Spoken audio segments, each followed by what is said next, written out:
All First right. things, really only things first. The MLB and the MLB Players Association, the union, can't seem to agree on anything. Um, there's been proposals volleyed back and forth with number of games, rate, like salary rates, things like that. The players even suggested that if there is no postseason because of another COVID outbreak, that they would take basically, um, what's the word I'm looking for? They could pay their salaries later. What's that word I'm thinking of? Deferrals. Oh, I can't. Yes. Yeah, they would take deferrals on their salaries, which I thought was a pretty big move, especially for these guys who are like, I want my money, I want my money now.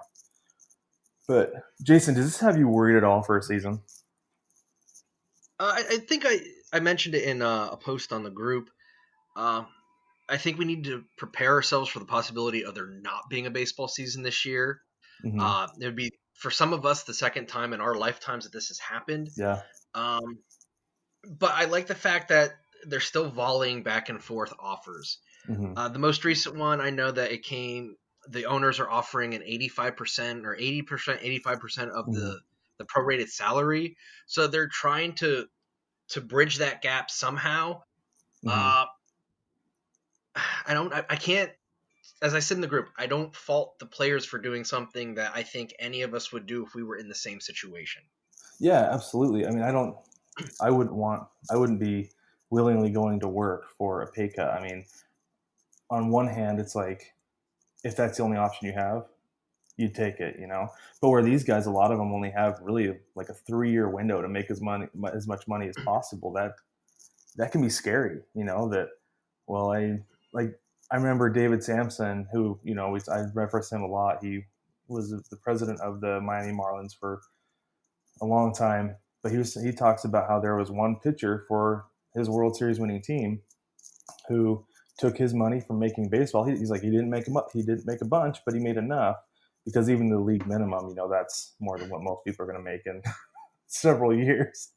Um, he took that and he went to dental school. Now he's a dentist. He's got a World Series ring and a DDS or whatever, DMD, whatever he chose to, you know. So Yeah, these guys have such short windows. I can see why they'd be fighting for pretty much every penny they can get, right? exactly. I mean, So, it's oh, go ahead. someone. Sorry. Well, go ahead. No, no, absolutely. I was Go just gonna. for it. I was just gonna make a reference. Going back to the overrated tournament, someone that was talked about a lot was Bo Jackson. Bo Jackson's peak career was only a few years, and then he got injured Mm-hmm. playing another sport. We never actually got to see how big he was. So Mm-hmm. talking about how small of a window of opportunity these guys have to play at peak performance, Mm-hmm. that's very imperative. You have an extremely great point on that, especially with these guys getting paid. And with COVID-19, they're looking out for their best interests and can't fault them. Yeah, for sure. And Blake Snell presented. He said he's worried about safety. And you hear about people who do get COVID-19 and it affects their lungs. As a professional athlete, that's obviously pretty important, especially as a pitcher. Um, that if one of these guys were to catch it and they were to have severe scarring of their lungs, that's essentially a career-ending injury, right? Right. So I definitely get the concern of a lot of these guys that they're worried about themselves. I know is it Sean Doolittle with the Nats? I believe his wife has a respiratory issue. So Yeah. so If he's he's playing, mhm. he's putting her at risk, Yeah. hypothetically. If he's coming home after games, he's definitely putting her at risk, and I can see why a lot of these guys aren't going to want to leave their families too. Mike Trout's got a baby on the way. I can't imagine. I mean, you're a dad, right? Yeah. I mean, Some days it kills me to go to work. yeah. I was actually just going to say, yeah, there are some days where it's like, yeah, I could use 3 months away. That'd be fantastic. But I know after a day or two, I'd be wanting to come home.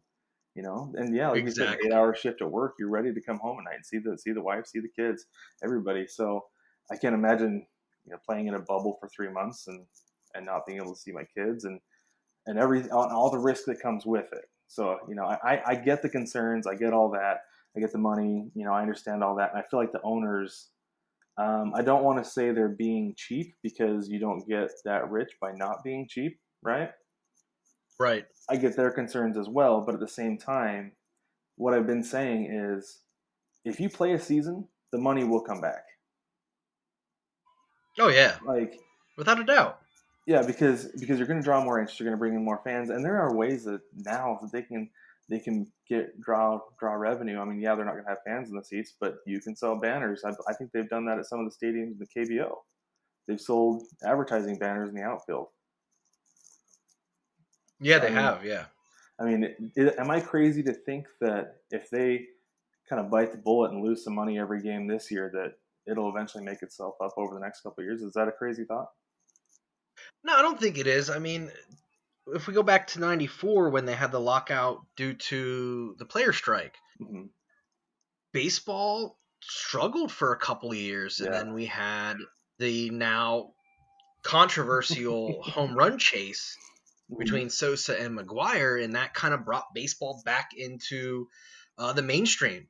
Mm-hmm. But the 95, 96, 97 seasons, sure, you always had the diehards that were going to come back no matter what, but the casual fan was slow in coming back. Yeah, absolutely. I totally agree with that. And, as far as the game coming back, Rob Manfred did say this week because they had the draft, and I'll be honest with you, I don't watch the MLB draft because we're not going to see those guys for a couple of years, most of them. So I don't typically watch the draft. And I don't know who any of those guys are because I don't watch college baseball, and I definitely don't pay attention to high school baseball.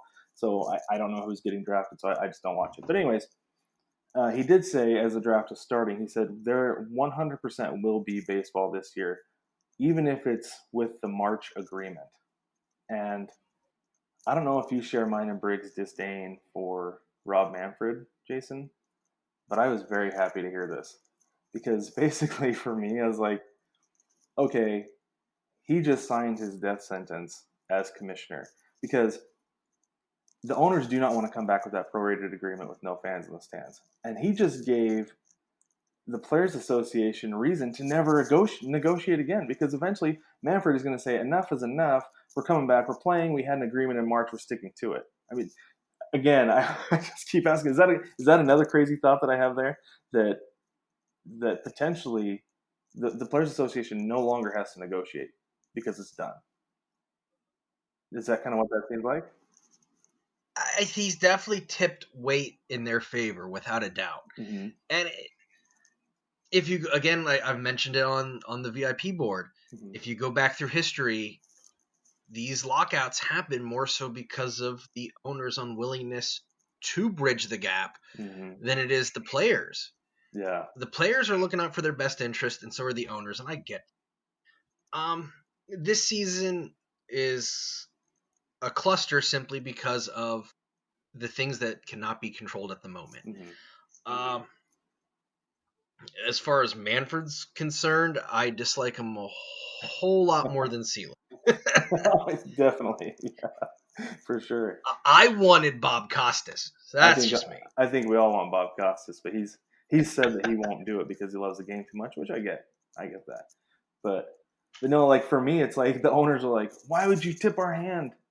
Nobody knows, not everybody knows that that's available. That maybe we could get the union to start to break. And now nobody's going to. They're never going to budge because they know that this is a possibility that we had this agreement. We can go back to it because of emergency protocols from the commissioner. And so I'm like, maybe this is a win-win. We're going to get baseball. Players are going to get what they want, so we'll get as much as possible. And then come next year, maybe, if the owners are still not happy, maybe he'll be out and we'll get somebody better in. I don't know. I mean, because I sure don't want Manfred negotiating a CBA at the end of the 2021 season. Because with the way these negotiations are going, man, there may not be baseball in 2022, and that's a scary thought too.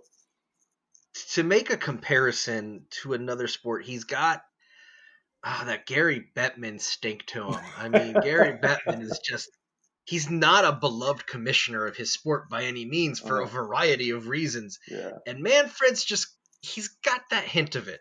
Yeah, he does. For anybody who doesn't know, Gary Bettman is the commissioner of the NHL, right? Yes. Yeah, that's what I thought. Yeah. It's almost like beloved commissioners. It goes Adam Silver of the NBA, who everybody loves because he does and says everything right. Like, I wish he could just be the commissioner of sports He's so good. And then you've got Roger Goodell somehow at second, who everybody still hates. But then, I don't know, it's kind of a tie between Bettman and Manfred. I Somehow, think Manfred's got a little bit of edge. he probably does have a little bit of an edge. But still, everybody's calling for his head lately. Nobody likes what he's doing. It's ridiculous.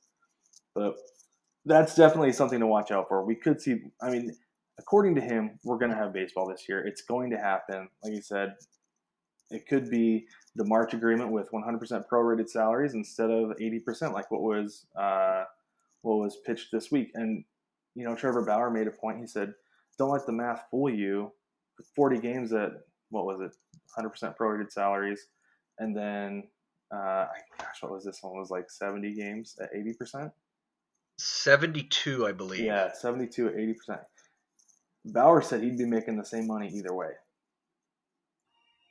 Yeah, it's going to be a wash for the players. Yeah, so he said, don't let the numbers trick you. It's the same amount of money. We're not going to take that. So, interesting thought there. They're probably going to hold out until Manfred puts his foot down and says they're going to play.